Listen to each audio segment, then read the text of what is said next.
Okay, so again we have to find out V output versus V input curve for this common emitter BJT amplifier for emitter degeneration mode. So we will see that, but before that, for doing AC analysis, which small signal model you should use? Either you have to use RPI model or you have to use T model. Let us try to understand this. So one thumb rule I'm gonna give you is, for BJT amplifier, this terminal is emitter, and for MOSFET, this terminal is source. So if these two terminals are not directly connected, if these two terminals are not directly connected with fixed potential terminal, okay, so if these two nodes or these two terminals are not connected with fixed potential terminal, then always we have to use, or always T model is preferred. Although you can use RPI model, but preferred is T model.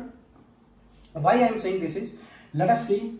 So if you are using RPI model, then you write gain for this common emitter degeneration mode or BJT amplifier. Gain is minus GMRC upon 1 plus GMRC. We will see why using T model in this case is more preferred as compared to this RPI model, and when it comes to designing the circuits. So in case of T model, so let us do AC analysis using T model.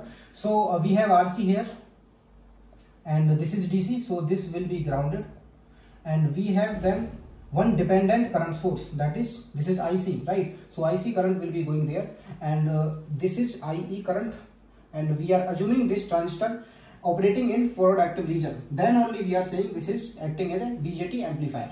So this is going to be alpha times IE, and and we have then base terminal. So here we have, this is V input. So here we are going to have V input, and then this is a diode. This is diode.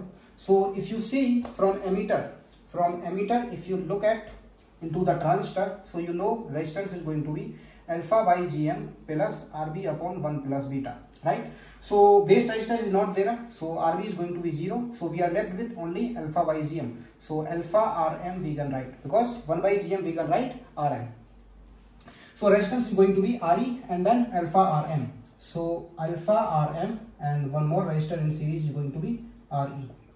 And output we are taking from here, right? So if you want to write V output is going to be I into R, and the current in this RC is going to be minus alpha IE. So minus alpha IE into RC. So this is my V output. Now to find out the gain, we have to find out IE. Okay, so we know the voltage across this alpha Rm and Re is V input. So IE, the current which is going in this IE, then this emitter terminal is going to be IE is equals to V input divided by alpha Rm plus Re, right?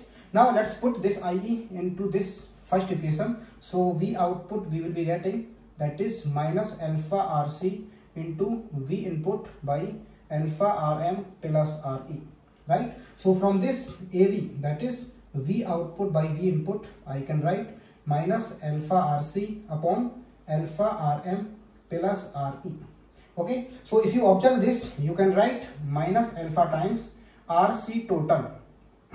RC means the resistance which is connected, or the total resistance which is connected in collector terminal. So this is RC total divided by alpha Rm plus Re. So this is the emitter one. This is the emitter terminal. So total resistance connected in emitter side is going to be alpha Rm, or we can write directly, let's call it Re total. So this is the expression for gain for this common emitter BJT amplifier. Okay, now let us say you are asked to design a common emitter BJT amplifier with emitter degeneration mode amplifier, and the gain, the required gain, so AV required, let's call it, is 5. So gain has to be 5, and you have to design this circuit. Now if you know this from T model, immediately within 5 to 10 seconds you can design the circuit. How? For designing a circuit, you need two things. One is RC and one is Re. So you have to choose RC and Re such that you get gain 5. Okay. So RC I can choose, let us say 5K, and Re if I choose 1K, then gain I will get AV equals to minus alpha time 5k by 1k. So this is going to be minus 5 alpha, right? And alpha we know this is between 0 to 1. So we know alpha range, this is 0 to 1. So the gain from here, the gain is going to be almost or nearby 5. Or if it is less than 1, alpha is less than 1, then it can be 0.48 or 0.49. So nearby 5 gain we will get just choosing the RC and RE. Just choosing the RC total and RE total. So this was the beauty of using T model when emitters or source are not directly connected with fixed terminal. So this is why T model is preferred when emitter or source are not directly connected to fixed terminal when it comes to designing the circuit. So we will wipe the board now and then we will draw V output versus V input curve for this BJT amplifier. So just now we saw why using T model is more preferred rather than RPi model when it comes to designing the circuit. Now we are going to see how we can plot V output versus V input curve for this BJT amplifier. Okay, so we have this terminal B base and this is collector and this is our emitter, right? We are saying this transistor is acting in forward active region, so it means that our emitter junction has to be forward bias and our collector junction has to be reverse bias. Okay, so when collector junction is reverse bias, it means that this is our N, this is P, this is N, because this is NPN transistor. So when this is reverse bias, it means that VC has to be greater than VB or VBC has to be less than 0. Okay, then only this is reverse bias. Okay, now what is happening is, see, when we apply KVL here, so we will get VCC minus ICRC minus V output equals to 0, and then V output is going to be VCC minus ICRC. Okay, then we know IC is going to be IS, so this is VCC minus IS e to the power V in by Vt into RC. So this collector current is exponentially related with this input voltage. So this is our V output. Okay, so like the previous video, this if V in is 0, if this V input is 0, this the emitter junction will be reverse bias, and then this transistor will be in cutoff region. If transistor is in cutoff region, then we will write here. So when V input is 0, then what will happen? Transistor is in cutoff region, then current will be 0. So if IC is 0, no current is coming there, then V output will be VCC. So from this we can find the V output has to be VCC. So when V input is 0, our V output is going to be VCC, and after that, after a certain point of V input, our IC will start increasing because this diode will be on, and when V in we are increasing, what will happen? The VB will increase. V in is increasing, VB will increase, and then what will happen? The fluctuation in V in will be providing the fluctuation in this IE, because here current is coming IE, right? So IC equals to alpha times IE. Since there is a fluctuation in IE, that will result fluctuation in IC, because IC equals to alpha times IE we can write, because we are assuming this transistor now acting in forward active region and acting as a amplifier. Okay, so since Vn is increasing, VBE is increasing. If VBE is increasing, IE increasing, right? And if IE is increasing, IC will also increase. IC is increasing, right? When IC is increasing, here if you see IC, this term is increasing. If this term is increasing, the V output will decrease. Okay, so ICE is increasing, it means V output, that is what? VC. So VC will decrease. Okay, so what is happening? VB is increasing and VC is decreasing. So VBC is what? VB minus VC. So what is happening? That VB increases and VC decreases.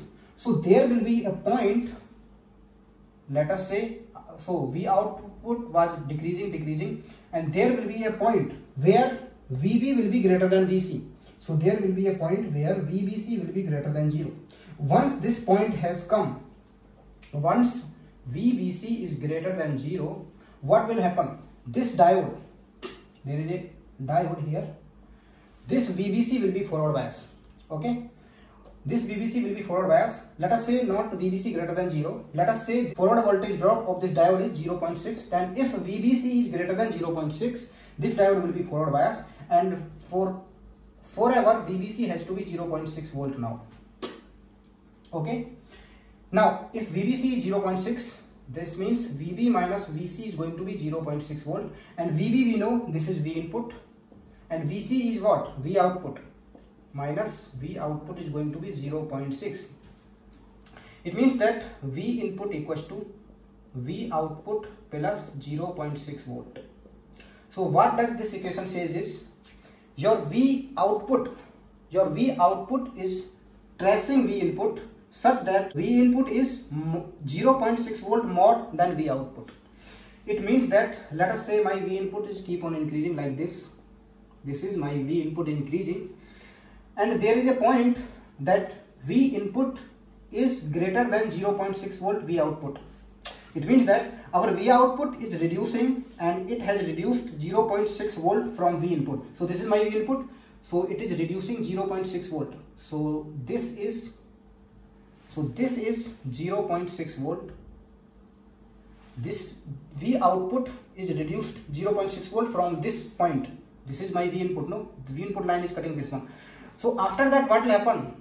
This V output will be tracing V input like this. Why I am saying this is because now this diode has forward bias. If this is forward bias, VBC always will be 0.6. This VBC always will be 0.6. So what I am saying is, V output will be tracing V input when this V output is 0.6 volt less than this V input. So this is how we could draw V output versus V input curve for this common emitter BJT amplifier, for this emitter degeneration. I hope you got some new points from my explanation, and if you think this video was helpful for you, and if you find this video informative, then please like it, and if you are new to the channel, don't forget to subscribe it to get more such good quality content. Thank you.